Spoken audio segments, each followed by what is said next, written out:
Janine, bakit gising ka pa, bata? At bakit hawak mo ang cellphone na yan?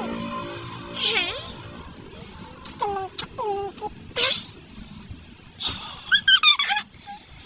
Alam mo ba, Janine, kinakain ko yung mga batang gising pa at hindi natutulog ng maaga katulad mo.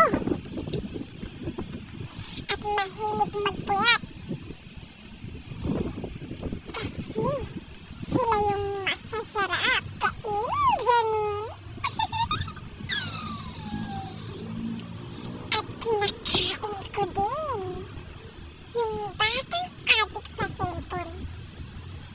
Kaya kung ako sa'yo, Janine, matulog ka na ng maaga kung ayaw mong kainin kita tulad ng mga batang kinain ko.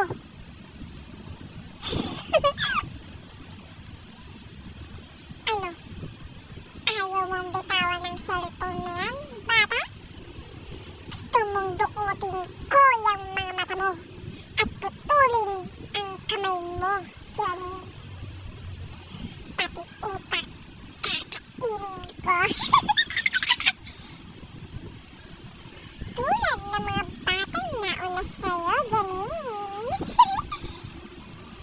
Gusto mong matulad sa kanila, Janine? Na kinain ko mga mata at pinutol ang kamay. At syempre, sisip-sipin ang utak mo hanggang maubos. Kaya kung ako sa'yo, bitawan mo na yung cellphone at matulog ka ng maaga. Kasi kung hindi, kukunin kita. Tamang-tama.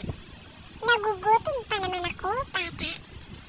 Parang may gusto kong kainin na matigas ang ulo at di nakikinig sa magulang, Janine. Ano? Matutulog ka na ba? At makikinig ka na ba sa magulang mo? O gusto mong kainin na lang kita? Di na kita ibabalik sa magulang mo. Pag sinaway mo pa sila, Janine. Sige na, matulog ka na, bata.